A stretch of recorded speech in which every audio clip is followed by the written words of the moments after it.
Naša igra se zove kamenomet. Za igru je potrebno 2 igrača i 7 kamenja.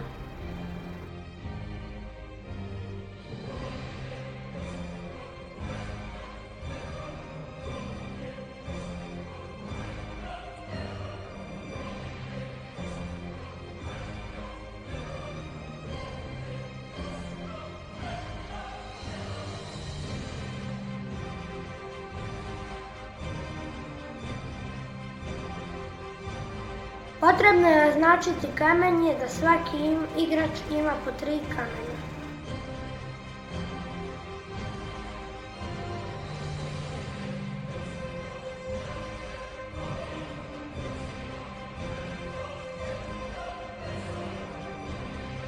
Igrač u jednom potezu može pomjerati svaki kamen po jednom.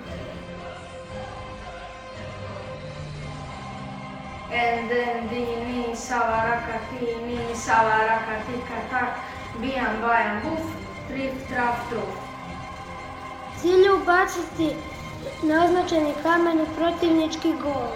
Svaki igrač ima po 4 poteza.